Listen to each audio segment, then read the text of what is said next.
बिस्मिल्लाहिर्रहमानिर्रहीम। अस्सलाम वालेकुम स्टूडेंट्स, उम्मीद है आप सब खैरियत से होंगे। हमारा आज का लेक्चर है lichens. What are lichens? The symbiotic relationship between fungi and algae is called lichens. Fungi और एल्गी के मिलने से या उनके आपस में सिम्बियोटिक रिलेशनशिप से जो नया इंडिविजुअल अपीयर होता है वो लाइकन कहलाता है। लाइकन्स या सिम्बियोटिक रिलेशनशिप क्या है? एक ऐसा रिलेशनशिप जिसमें दो इंडिविजुअल या दो पार्टनर्स मिलकर रहते हैं और दोनों एक दूसरे से फ़ायदा लेते हैं, बेनिफिट लेते हैं। And the branch of biology which deals with lichens is called lichenology. Lichens में जो दो पार्टनर्स हैं, एक माइक्रोबायोन्ट कहलाता है and second one is phycobiont. Fungal component of lichen या फंगल पार्ट ऑफ लाइकन जो है वो माइक्रोबायोन्ट कहलाता है and the algal part of lichen is called phycobiont. अब इसमें दोनों पार्टनर्स जो हैं वो एक दूसरे से फ़ायदा क्या लेते हैं?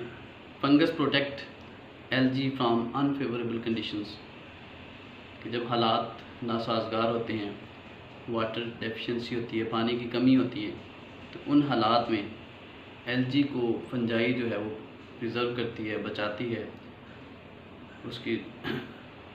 जबकि दूसरी तरफ algae in turn supplies organic food to fungus. चूँकि फंजाई जो है वो हेटरोट्रॉफ है, अपनी खुराक जो है वो खुद नहीं बना सकती, बल्कि एब्जॉर्प्टिव हेटरोट्रॉफ है, अपनी खुराक दूसरे ऑर्गेनिज्म से हमसे एब्जॉर्ब करती है।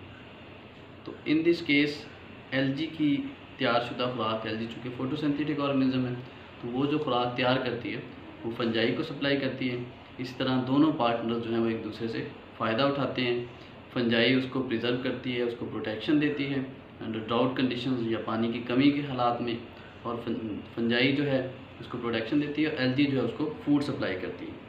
तो इस तरह का जो सिम्बियोटिक रिलेशनशिप, उसको मास्टर स्लेव रिलेशनशिप भी कहा जाता है या फिर उसको हेलियोटिज्म भी कहा जाता है। लाइकन्स का जो कंसेप्ट है वो सबसे पहले थियोफ्रास्टस ने इंट्रोड्यूस करवाया था। इसी तरह लाइकन्स एक एसिड रिलीज़ करते हैं जिसको लाइकन एसिड का नाम दिया जाता है। लाइकन्स के ऑलमोस्ट 500 जनरा एंड 13,500 या 13,500 स्पीशीज़ इस वक्त दुनिया में मौजूद हैं। वर्ल्ड वाइड डिस्ट्रीब्यूशन है।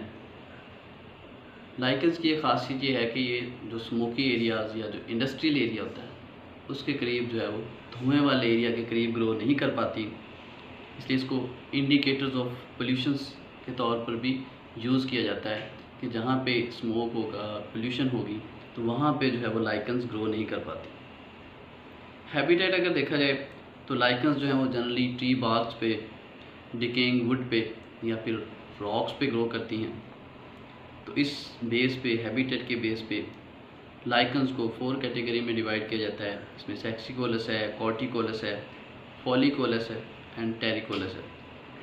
तो वो लाइकन्स जो स्टोन्स पे ग्रो करती हैं सेक्सिकोलस कहलाएंगी, और जो ट्री बार्क पे ग्रो करती हैं कॉर्टिकोलस कहलाती हैं, एंड जो लीव्स पे ग्रो करती हैं फॉलिकोलस कहलाती हैं, और जो सॉइल सरफेस पे ग्रो करती हैं वो टेरिकोलस कहलाती हैं। नेक्स्ट है कंपोजिशन ऑफ लाइकन्स। तो लाइकन्स की कंपोजिशन जैसे कि पहले भी डिस्कस हो चुका है कि इसमें एक फंगल पार्टनर होता है और एक एल्गल पार्टनर है। फंगल पार्टनर जो है उसका वो माइक्रोबायोन्ट कहलाता है। वो एस्कोमाइटिना ग्रुप से भी हो सकता है, बेसिडियोमाइकोटिना से भी हो सकता है, ड्यूट्रोमाइकोटिना से भी हो सकता है।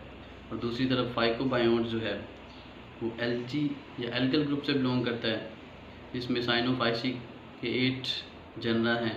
इसी तरह क्लोरोफाइसी के 8 जनरा हैं, जेंथोफाइसी और फायोफाइसी के भी एक जनरा जो है वो लाइकन एसोसिएशन करते हैं।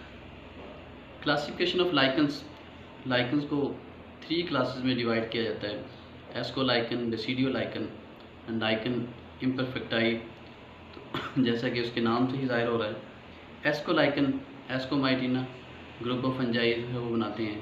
इस तरह बेसिडियोमाइकोटिना ग्रुप ऑफ फंजाई जो है वो बेसिडियोलाइकन्स बनाते हैं, जबकि फंजाई इम्परफेक्टाई या ड्यूट्रोमाइकोटिना से बिलोंग करने वाला जो फंगल ग्रुप है वो लाइकन इम्परफेक्टाई बनाता है।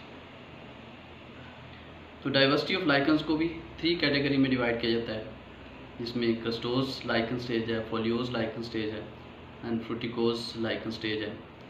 तो सबसे पहले क्रस्टोस जो कि क्रस्ट पे या कशरे अर्थ पे, सतह ज़मीन पे, सरफेस पे मौजूद होते हैं, या फिर रॉक्स पे, सॉइल पे या बाग की सरफेस पे मौजूद होते हैं। तो सबसे जो पहली फर्स्ट लेयर ऑफ लाइकन जो बनती है वो क्रस्टोस लाइकन कहलाते हैं। इसके बाद सेकंड जो लेयर बनती है वो फोलियोस लाइकन स्टेज बनती है, जो कि लीफ लाइक होती है। और थर्ड लेयर जो बनती है वो फ्रूटिकोस लाइकन स्टेज कहलाती है, जो कि श्रब लाइक या झाड़ियों की तरह से स्मॉल लाइकन्स या स्मॉल प्लांट लाइक अपीयरेंस देते हैं। इस तरह इनमें सेक्शुअल एंड एसेक्शुअल रिप्रोडक्शन जो है वो मौजूद होती है। एसेक्शुअल रिप्रोडक्शन जनरली स्पोर्स के ज़रिए होती है, और सेक्शुअल रिप्रोडक्शन इनमें जो स्पेसिफिक सेक्स आर्गन्स या कार्पोगोनियम मौजूद होते हैं उनके थ्रू होती है।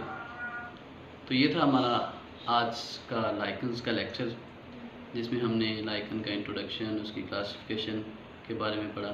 नेक्स्ट हम इंशाल्लाह इसकी सिग्निफिकेंस के बारे में पढ़ेंगे। तब तक के लिए अल्लाह हाफ़िज़।